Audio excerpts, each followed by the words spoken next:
이는 하나님의 말씀은 신약 성경 누가복음 2장 35절로 25절로 31절까지 말씀입니다.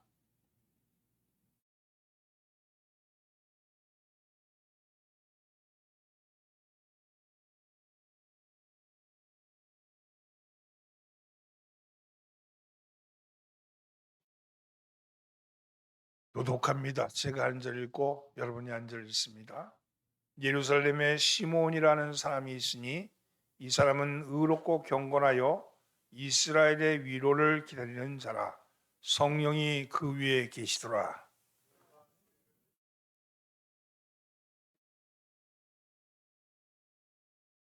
성령의 감동으로 성전에 들어가매 마침 부모가 율법의 관례대로 행하고자 하여 그 아기 예수를 데리고 오는지라.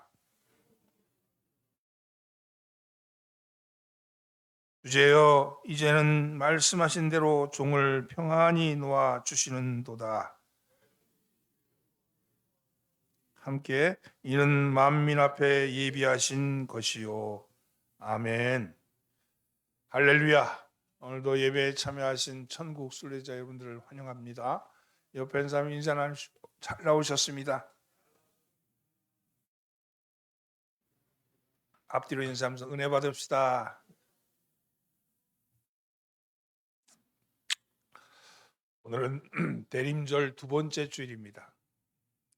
대림절은 주님이 오시기를 기다리는 절기다, 이렇게 말씀드렸죠. 대림절기에서 강조되는 단어는 기다림입니다. 기다림.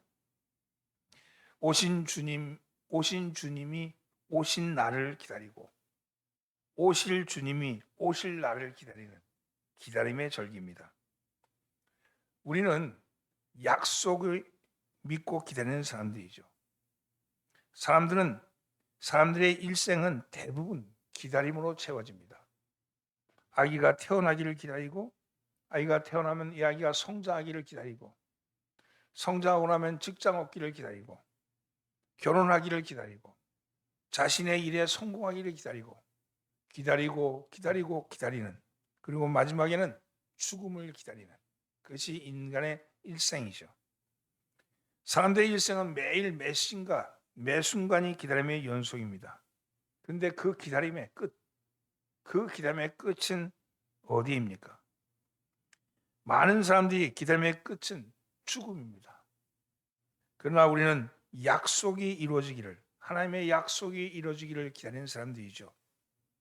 하나님 앞에 서는 날, 예수님이 다시 오시는 그날을 기다리는 사람들입니다. 죽음을 기다리는 것이 아니라 죽음 너머를 기다리는 사람들이죠. 기다림이 있다는 것은 미래가 있다는 것입니다. 미래가. 라틴어에서는 미래를 뜻하는 두 개의 단어가 있습니다. 푸투름이라는 단어와 아벤투스라는 단어인데, 푸투름이라는 단어는 그 영어 단어의 퓨처가 이어서 파생된 단어인데, 이 단어는 한마디로 이어지는 미래를 뜻합니다. 어제가 있고 오늘이 있고 내일이 있고 이렇게 이어지는 미래, 그 이어지는 단순한 미래를 의미합니다. 이 미래는 변함이 별로 없습니다. 누구나에게 느낄 수 있고 누구에게 다가오는 미래입니다. 이렇게 예측이 가능한 미래를 퓨튜림이라는 말로 표현했습니다. 반면에 아드벤투스라는 말이 있는데, 이것도 미래를 뜻하는 단어인데, 이 미래는 이미 확정되어 있는 미래, 무엇이 확정된 것에 의해서 그 미래, 예를 들면 산모는 산딸이 정해져 있으니까 아기가 태어날 일이 바로 아벤투스입니다. 이 미래는 정해져 있고 반드시 오는 미래입니다. 그렇다면 나를 포함해서 어느 누구도 예가 없는 모든 인류에게 다가오는 확정된 미래, 확정된 아벤투스는 무엇이겠습니까? 그것은 죽음입니다. 아버지의 죽음, 어머니의 죽음, 그리고 나의 죽음.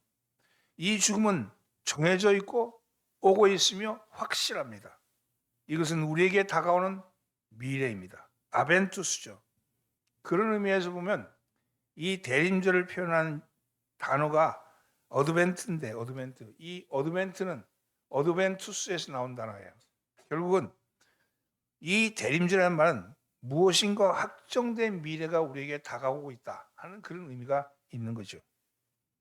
그런데 인류에게 확정된 미래가 죽음이라면 인류의 기다림은 헛된 일이 아닐까? 죽음으로 끝나니까요. 사형수는 사형이 확정된 사람이죠. 그 사형수에게 기다림은 두 가지가 있습니다. 하나는 사형날을 기다리는 거죠.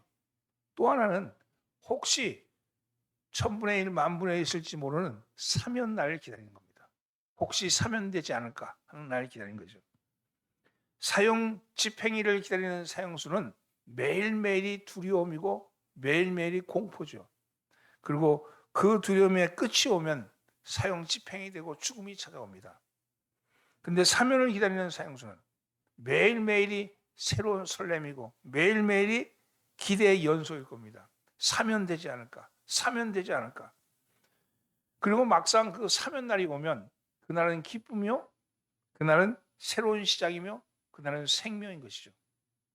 그런데 우리의 기다림, 그리스도인들의 기다림은 사형수가 사형 집행날을 기다리는 기다림이 아니라 우리는 사면을 기다리는 사형수와 같다는 겁니다.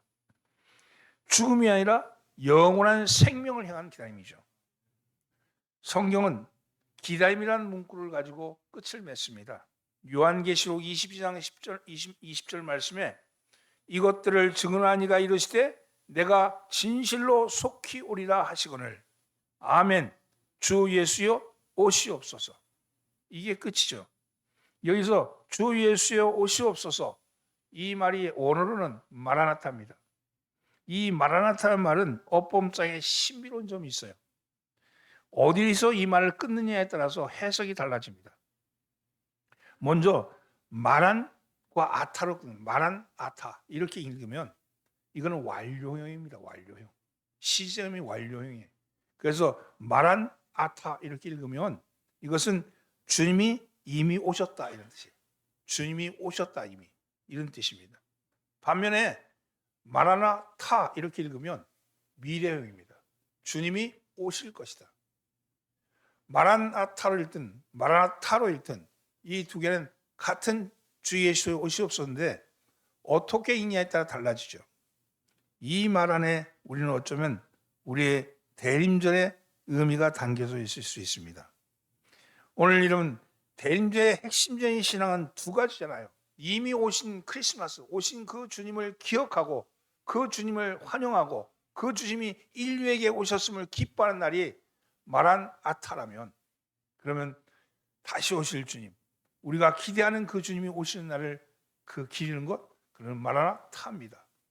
오늘 여러분 주님이 오심을 기다리시는 저와 여러분 되기를 예수님으로 축원합니다. 그리스도가 오시기 전 구약 사람들은 주님의 약속을 기다리며 메시아 오시기를 간절히 기다렸습니다. 그네들의 기다림도 마라나타의 기다림이죠. 여러분 그렇게 사모하면서 기다렸지만 막상 주님이 강림하셨을 때 그 강림하신 주님을 맞이한 사람은 소수자였습니다. 오늘 본문에는 오랫동안 주님을 기다린 메시아를 기다리는 한 노인을 만날 수 있습니다.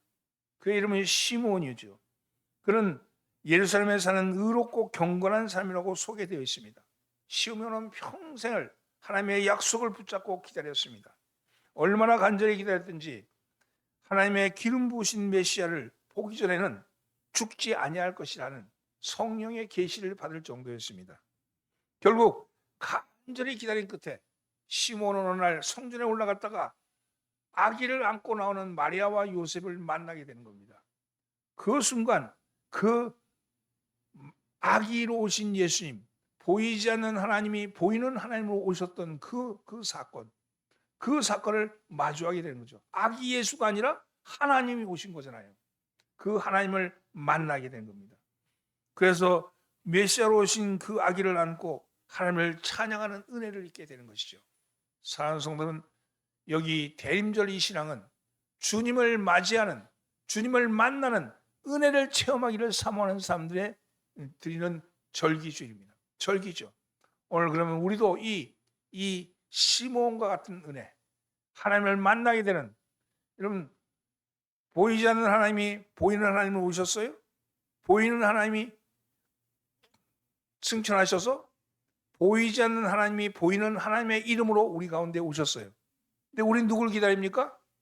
이 보이지 않는 하나님이 다시 우리에게 보여지기를 기다리는 사람들이에요. 그게 재림 아닙니까? 보이지 않는 하나님이 다시 보이기를. 근데 그 하나님이 어디 있냐면 여기 내 안에 계신 거야. 그 내 안에 계신 하나님이 우리에게 보여지기를 지금 기다리는 사람들 아닙니까? 여러분, 그런 의미에서 이 시몬이 간절히 기대했던 그 기대가 이루어지는 은혜가 저와 여러분들 속에 있기를 예수님으로 축원합니다. 그럼 어떻게 그러면 이 은혜가 이루어질 것인가? 첫째는요, 갈망해야 합니다. 26절로 30절까지 말씀 함께 있습니다. 그가 주의 그리스도를 보기 전에는 죽지 아니하리라 하는 성령의 지시를 받았더니 성령의 감동으로 성전에 들어가매 마침 부모가 율법의 관례대로 행하고자 하여 그 아기 예수를 데리고 오는지라. 갈망해야 합니다. 갈망. 헬리나우에는 기다림이란 우리가 현재 있는 곳에서 우리가 가고 싶어하는 그곳, 그 사이에 있는 메마른 사막이다, 이런 말이었어요. 우리가 있는 현재에서 우리가 가고 싶어하는 그곳을 그 사이에 있는 사막이 있다는 거예요. 사막이 있다는 겁니다. 메마른 사막에서 짐승이 말라 들어가는 목구멍을 죽이고자 물을 찾듯이 우리도 간절히 바라는 것, 그것이 갈망입니다. 갈망하셔야 된다는 거예요. 시몬은 메시아를 보기 전에는 죽지 아니하라는 성령의 지시를 받고 성령이 지시를 받고 주님이 오시기를 갈망했습니다. 그리고 그 간절함이 이루어져서 사람으로 오신 하나님 메시아를 만나게 됩니다. 메시아를 만나는 순간 그 사이에 있던 그 팽팽한 끈이 끊어진 겁니다. 그리고 시몬이 말하기를 이제는 말씀한 대로 종을 평안히 놓아 주셨습니다. 이 팽팽한이 끊어져서 이제 주님의 품에 가게 되었다고 고백하는 거죠. 인간은 미래에 대한 소망을 가지고 기다리며 살아가는 존재입니다. 오늘날 많은 사람들이 물질과 명예를 추구하며 살아갑니다. 그러나 그들이 막상 거의 도달했다 할지라도 그 마지막은 죽음이기에 헛된 것으로 끝나고 마는 것이죠. 현대인들의 비극은 그들이 기다리고 살아가야 할 궁극적인 기다림의 대상을 발견하지 못한 데 있습니다. 성경은 구원에 대한 소망을 기다리라는 약속의 말씀입니다. 구약은 메시아를 기다리는 약속의 말씀이라면 신약은 재림하실 메시아를 기다리는 약속의 말씀입니다. 시편 130편 5절 이하에 이렇게 나옵니다. 나 곧 내 영혼이 여호와를 기다리며 내가 그 말씀을 바라는도다. 파수꾼이 아침을 기다림보다 내 영혼이 주를 더 기다리노니 참으로 파수꾼의 아침을 기다림보다 더하다. 여러분, 여기 이 말씀은 시인이 하나님을 파수꾼이 아침을 기다리는 것보다 더 간절하다고 그렇게 고백하죠. 파수꾼이 아침을 기다리는 것에 대한 간절함은 군대 가서 보초 쓴 사람은 알 수 있어요. 보초 쏘다 보면요, 일선 참호에서 밤새 보초를 쓸 때 아침이 오기를 기다리는 거예요. 아침이 오기를. 여러분, 병실에 누워있는 환자가 너무너무 고통스러운데 아침이 오면 회진할 의사가 오는데 그 의사 오기를 기다리는 그런 간절함, 그 간절함이 바로 여기 있는 겁니다. 이 간절한 심정을 표현한 거죠. 그러면 시인이 무엇 때문에 그토록 간절하게 하나님을 찾았을까요? 시인은 왜 하나님을 그렇게 간절히 찾았을까요? 그것은 하나님께 생명이 있기 때문입니다. 하나님께 생명이 있기 때문에, 하나님을 만나야 살 길이 열리기 때문입니다. 하나님을 봐야지 살 길이 열리기 때문이죠. 사랑하는 성도는 우리도 시인처럼 하나님을 뵙고자 하는 간절한 기다림이 있기를 예수님으로 축원합니다. 보이지 않는 하나님이 2025년 전 역사 속으로 보이는 하나님으로 오셨습니다. 지금도 성령으로 오셔서 우리 안에 함께 계시고 역사의 종말 때 심판주로 다시 강림하실 겁니다.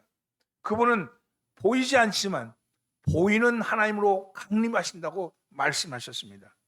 기독교는 한마디로 말해서 보이는 하나님으로 오신 그분을 기다리는 종교입니다. 그리스도인이란 캄캄한 밤중에도 새벽을 기다리며 새하늘과 새 땅을 바라보며 살아가는 희망의 사람들입니다. 그 기다림은 막연한 기다림이 아니라 확실한 기다림, 아드벤투스의 기다림, 확실한 기다림이죠. 시몬의 기다림은 성령의 지시를 받은 거룩한 기다림이었습니다. 믿음으로 기다리는 자의 기다림이었습니다. 믿음은 보이지 않는 것을 바라는 것이라고 그랬어요. 그래서 로마서에서 만일 우리가 보지 못하는 것을 바라면 참음으로 기다릴지라. 참고 기다리라. 보이지 않는 것, 보지 못하는 것을 바라는 것, 그게 믿음 아니에요? 믿음은 인내하라고 그렇게 말씀합니다. 갈망의 기다림은 인내가 필요합니다. 오늘 여러분 안에서 주님을 만나고자 하는 그런 갈망의 길을 예수로 축원합니다. 번째는요, 성령님과 동행하셔야 합니다. 성령님과 동행해야 합니다. 25절 말씀 함께 공부합니다. 예루살렘에 시몬이라는 사람이 있으니 이 사람은 의롭고 경건하여 이스라엘의 위로를 기다리는 자라. 성령이 그 위에 계시더라. 25절에 성령이 그 위에 계시더라. 26절에 성령의 지시를 받았더니 27절에 성령의 감동으로, 이렇게 25, 26, 27장 세 절에 걸쳐서 성령의 말씀이 나옵니다. 시몬은 한마디로 성령과 동행하는 삶을 살았습니다. 여러분, 성령과 동행하는 삶을 산다는 것은 무엇을 의미할까요? 적어도 두 가지의 모습이 있습니다. 첫째는 초월적인 삶을 사는 겁니다. 초월적인 삶. 초월이라는 것은 한계를 뛰어넘는 거예요. 초월. 그래서 경계를 넘어서는 거예요. 여러분, 자기만의 편협한 생각, 그래서 뭔가 자꾸 걸려 넘어지는 한계 있는 삶, 이렇게 해도 뭔가 한계가 있는 삶, 그 삶을 뛰어넘는 것이죠. 어떻게 우리는 우리의 한계를 극복할 수 있겠습니까? 여러분, 로마서 8장 26절에는 이렇게 말합니다. 이와 같이 성령도 우리의 연약함을 도우시나니 우리는 마땅히 기도할 바를 알지 못하나 오직 성령이 말할 수 없는 탄식으로 우리를 위하여 친히 간구하시느니라. 여기 보면 우리의 연약함, 이 말이 무슨 뜻이냐? 우리의 죄성, 우리의 한계를 말하는 겁니다. 그 한계, 우리의 죄성과 그 한계, 시기하고 질투하고 미워하고 그런 거 있잖아요. 내가 사랑하겠다 그렇게 얘기하는데 여전히 시기심, 미움이 우리 안에 있는 죄성이 있는 거예요. 내가 어느 한계를 넘어서 있는데 그 한계에 탁 걸리는 거죠. 그럴 때 그 한계를 성령께서 친히 우리 안에 계셔서 우리의 생각을 다스리시고 우리 몸의 욕망과 그리고 유혹으로부터 극복하게 하신다는 겁니다. 말할 수 없는, 내가 이루 말할 수 없는, 기도하는 바를 알지 못한다 할지라도 우리 성령이 그것을 말할 수 없는 탄식으로 우리를 위해서 간구하신다, 이렇게 말하죠. 초월의 삶을 산다는 것은 성령님과 함께 사는 거예요. 성령의 말할 수 없는 탄식의 삶, 그 삶을 살아내는 겁니다. 성령의 도우심으로 우리의 죄성과 우리의 한계를 넘어서는 것이죠. 여러분, 성령과 함께 여러분 그 죄성을 넘어서는 여러분 되기를 예수님으로 축원합니다. 두 번째는 연합하는 삶입니다. 연합한다는 것은 하나님과 하나가 된다는 거예요. 어떻게 유한하고 죄가 많은 이 인간이 하나님과 하나가 될 수 있겠습니까? 그것은 예수 그리스도 안에 있을 때 가능합니다. 예수 안에 있을 때 가능합니다. 갈라디아서 2장 20절, 내가 그리스도와 함께 십자가에 못 박혔나니 그런즉 이제는 내가 사는 것이 아니요 오직 내 안에 그리스도께서 사시는 것이라. 이제 내가 육체 가운데 사는 것은 나를 사랑하사 나를 위하여 자기 자신을 버리신 하나님의 아들을 믿는 믿음 안에서 사는 것이라. 그렇습니다. 내가 사는 것은 내가 아니요 오직 내 안에 그리스도께서 사시는 것이다, 이렇게 말합니다. 내가 사는 것이 아니요 오직 내 안에 그리스도께서 사시는 것, 이것이 바로 그리스도와 연합하는 삶을 의미하는 것이죠. 연합하는 사람에게는 생명이 있습니다. 그리스도와 연합할 때 생명이 있는 거예요. 요한일서 5장 13절 14절 말씀, 아들이 있는 자에게는 생명이 있고 하나님의 아들이 없는 자에게는 생명이 없느니라. 내가 하나님의 아들을 믿는 너희에게 이것을 쓰는 것은 너희로 하여금 너희에게 영생이 있음을 알게 하려 함이라. 그렇습니다. 아들이 있는 자에게는 생명이 있고 아들이 없는 자에게는 생명이 없다 그랬어요. 여러분, 유정란과 무정란 얘기잖아요. 똑같아요, 모양은. 근데 아들이 있는 자에게는, 아들과 함께한 자에게는 그 안에 생명 있는 유정란이라는 거예요. 그 안에 생명이 있다는 거예요. 그래서 아들이 있는 자에게는 생명이 있다고 그랬었어요. 따라서 우리 안에 생명이 있다고 말씀합니다. 예수님은 돌아가시기 전 마지막 겟세마네 기도에서 이렇게 기도합니다. 아버지요, 아버지께서 내 안에, 내가 아버지 안에 있는 것 같이 그들도 다 하나가 되어 우리 안에 있게 하사 세상으로 하나님께서 나를 보내신 것을 믿게 하옵소서. 주님의 기도잖아요. 내 안에 하나님이 계신 것 같이 그들도 내 안에 있게 하여 주십시오. 그들도 내 안에 있게 해 주십시오. 성령과 함께 산다는 것은 바로 하나님과 연합하는 삶을 사는 것을 의미합니다. 두 늙은 사람이 있습니다. 세상에 얽매여서 늙는 것을 한탄하며 서러워하고 부끄러워하며 탄식하며 죽는 날을 기다리는 수동적인 삶과 반대로 성령에 충만해서 거룩한 비전을 가지고 그리고 도전하며 싸우며 그래서 나아가는 독수리 같은 삶, 이런 사람이 있는 거예요. 두 사람이 있는 거예요. 이 땅에 사는 사람은 아까 얘기했듯이 성령과 함께 사는 사람은 후자의 사람이죠.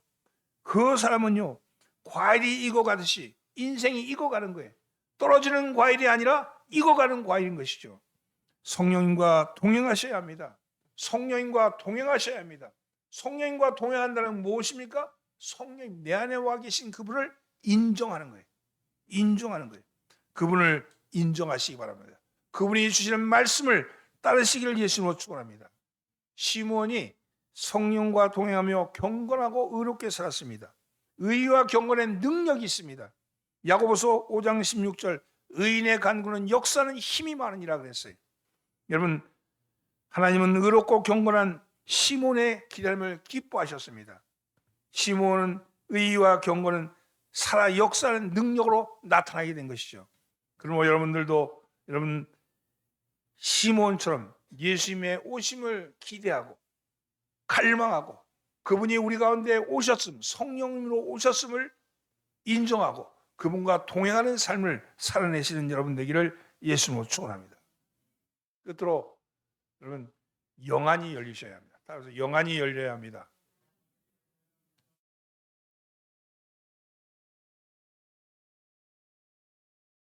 이 장 30절로 31절 말씀 함께 공부합니다. 내 눈이 주의 구원을 보았사오니 이는 만민 앞에 예비하신 것이요. 시몬은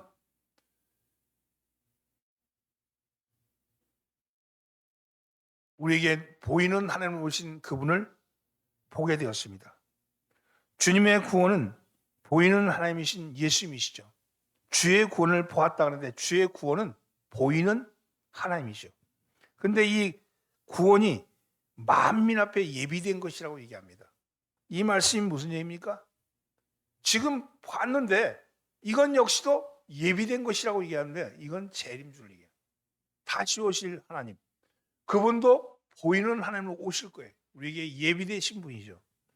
여러분 시편 119편 18절 말씀에 내 눈을 열어서 주의 율법에서 놀라운 것을 보게 하소서라는 말씀입니다. 내 눈을 열어서 주의 율법에서 놀라운 것을 보게 하소서. 구약에 나오는 율법은요 말씀을 의미해요. 말씀. 즉 말씀에 나타나는 하나님의 놀라운 것을 볼 수 있도록 눈을 열어달라고 그렇게 말씀합니다.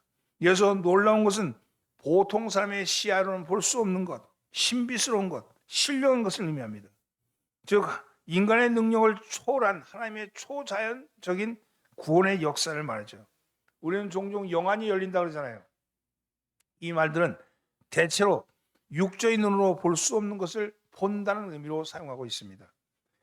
영안이 열린다는 것은 영적인 눈이 띄어서 현실에서 일어나는 일이지만 그 이면에서 하나님이 행하시는 섭리를 바로 보고 깨달을 수 있다는 거예요. 겉으로 보면 육적인 차원의 상황과 문제로 보이지만 그 내면을 꿰뚫어 보면 그 내면의 본질을 보면 주님의 일하심이 보여진다는 거예요. 여러분 오늘 눈에 보이는 것을 가지고 이렇다 저렇다 판단하는 우리에게 영안이 열리면 그 눈에 보이는 것 안에 있는 보이지 않는 게 보인다는 거예요. 말씀도 똑같아요. 성경 말씀을 읽을 때 눈에 보이는 글자 아니에요? 글자로 보는데 그 글자가 글자로 보일 때는 그냥 우리 시각으로 보는 거예요. 근데 영안이 열리면 이 말씀 안에 감춰져 있는 하나님의 비밀이 보인다는 거예요. 하나님의 일하심이 보인다는 거예요. 그래서 영안이 열려야 한다고. 내면의 본질을 간파하고 진리 안에서 바르게 분별할 수 있는 영적인 눈이 뜨여져야 합니다. 에베소서 1장 17절로 18절을 보면 하나님을 알게 하시고 너희 마음의 눈을 밝히신다, 그렇게 말합니다. 지혜와 계시의 영이신 성령님께서 하나님을 알게 하시고 우리의 눈을 밝히신다, 영안이 열리게 하신다고 그렇게 말씀하는 거죠. 복음서에 보면 예수님과 함께 동행했던 제자들은 예수님이 행하는 기적과 이적을 직접 목격하고 그분이 하시는 말씀을 앞에서 듣고 보았지만 정작 그분이 하시는 말씀의 본질적인 의미는 제대로 이해하지 못했습니다. 이것은 아직 영안이 열리지 않았기 때문이죠. 이에 대하여 예수님은 뭐라고 말씀합니까? 너희가 눈이 있어도 보지 못하며 귀가 있어도 듣지 못하느냐, 또 기억하지 못하느냐, 이렇게 책망하십니다. 결국 영안이 열리지 않으면 모든 것을 인본주의적 기준과 관점으로 판단하고 분별하기 때문에 하나님의 뜻과 계획을 알 수가 없는 거죠. 예비된 구원을 보기 위해서는 눈이 열려야 합니다. 영안이 열려야 합니다. 믿음의 눈이 열려야 합니다. 믿음은 보이는 것, 보이지 않는 것들을 보는 거예요. 보이지 않는 것이 보여지는 게 믿음입니다. 그래서 히브리서 11장 1절 말씀에 믿음은 바라는 것의 실상이요 보지 못한 것들의 증거니 선진들이 이로써 증거를 얻었느니라, 이렇게 말씀합니다. 바라는 것은 기다리는 겁니다. 아직 이루어지지 않았지만 분명히 이루어질 것을 믿는 거죠. 당연히 이루어지지 않아서 눈에 보이지 않죠. 이루어져야 보이는 거 아닙니까? 그런데 믿음은 그 보이지 않는 것이 보이는 것으로 보여지는 거예요. 실상이 되었다는 겁니다. 여러분, 아직 성취되지 않았지만 내 눈에는 보이는 거예요. 여러분, 이런 거 있잖아요. 하나님의 음성을 들었습니다, 이런 얘기하는 사람들 있죠. 근데 내가 하나님의 음성이 허스키한 음성이요, 아니면 좀 이렇게 묵직하고 뭐 이렇게 근엄한 음성이요, 이렇게 물어보면 그거 잘 모른다 그래. 하나님의 음성을 들어요? 여러분, 귀로 들리는 게 아니에요. 하나님의 음성은 열리는 겁니다. 열리는 거. 하나님의 음성은 열리는 거예요. 기도하다 보니까 내가 이렇게 기도했는데 어느 날 그 기도가 내 속에서 이루어짐이 믿어지는 거예요. 주님의 음성이 들려진다는 거예요. 그게 들려지는 거예요. 이렇게 하라고 그렇게 말씀하시는 것 같아. 그게 믿어지는 거예요. 그렇게 하면 될 것 같아. 응답받았다는 거 아니에요. 여러분, 기도하면 보이는 세계 안에서 보이지 않는 세계가 열려지는 거예요. 보이지 않는 세계가 열려지게 될 때 하나님의 뜻을 깨닫게 되고, 하나님의 뜻이 이렇구나, 내가 기도했던 건 이렇게 해달라고 기도했는데 하나님이 아니야, 그렇게 하면 안 돼. 오늘 그렇게 기도했던 것이 얼마나 유치스러운지 몰라. 그러면서 새롭게 내 방향이 바뀌어지고 내 인생이 뒤집어지는 거 아닙니까? 그게 눈이 열려지는 겁니다. 믿음은 보이지 않는 것을 보게 해주는 거예요. 보이지 않는 게 보여지는 거예요. 이런 인생을 살면서 늘 보이는 것에 연연하며 현상계에서 막 그것 때문에 막 고민하고 걱정하고 근심하고 무거운 짐을 지고 살지 않았습니까? 기도하라는 거예요. 기도하면 그 무거운 짐이 아니라 디딤돌이 될 수도 있고, 여러분, 이것이 문제가 아니라 해답이 될 수 있는 겁니다. 왜? 그 안에 있는 하나님의 뜻을 알아가게 되니까. 그 문이 뭐예요? 예수님이 문이죠. 내가 문이다 그러셨잖아요. 비밀의 문, 보이지 않는 세계를 행해 나가는 문이십니다. 여러분, 그 문을 여시는 여러분 되기를 바랍니다. 믿음으로 여시는 거예요. 믿음으로 여시는 거예요. 세상 사람들은 사과 속에 있는 사과 씨앗을 세지만 하나님은 사과 씨앗 안에 있는 사과를 세시는 분이라니까. 인간의 눈에는 보이는 것을 세고 있지만 하나님은 가능성을 세우는 거예요. 하나님은 새로운 일들을 시작하시는 거죠. 세상 사람들은 보이는 땅의 것만을 보며 살지만 우리는 보이는 세상에서 보이지 않는 하나님을 바라며 살아가는 사람들입니다. 그러기 위해서는 영안이 열리셔야 합니다. 그래야 보이는 것 안에 감춰진 보이지 않는 세계를 볼 수 있게 되죠. 여러분, 그것을 증거하며 살기를 예수님으로 축원합니다. 그 세계가 어디에 있느냐? 여러분, 지금 내 안에 있는 거예요. 지금 내 안에. 왜? 내가 생명이 있으니까. 난 유정란이에요. 난 유정란이에요. 나는 병아리가 될 거야. 그렇잖아요. 썩어 문드러지는, 시간이 지나면 썩어 문드러지는 무정란이 아니고 시간이 되면은 알을 깨고 나오는 거예요. 그렇잖아요. 이런 거예요. 결혼한 새댁이 임신을 했어. 근데 처음에 어때? 임신한 것이 느껴지지 않아. 그죠? 그냥 임신한 건데. 어느 날 병원에 갔더니 몸에 좀 이상해서 병원에 갔더니 임시입니다. 그렇게 얘기했어. 그때 임시인 걸 알았어요. 그런데 그 이후에는 어떻게 돼? 몸에 변화가 일어나는 거죠. 왜?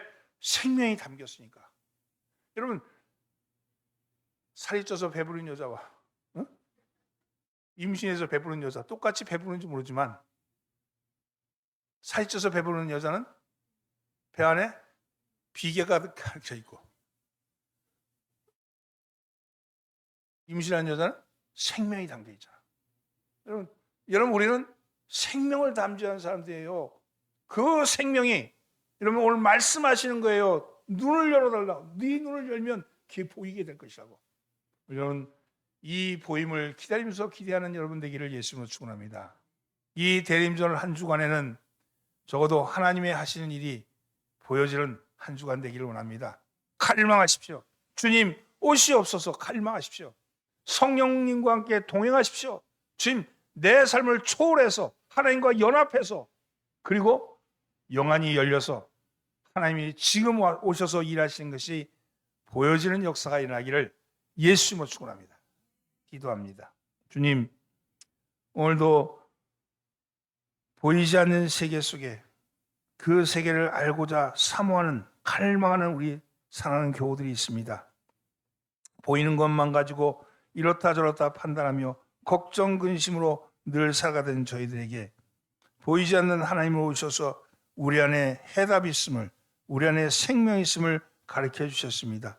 이 대림절 기간에는 주님의 오심을 갈망하며 보여지게 하여 주시옵소서. 우리를 구원하신 예수님의 이름으로 기도합니다.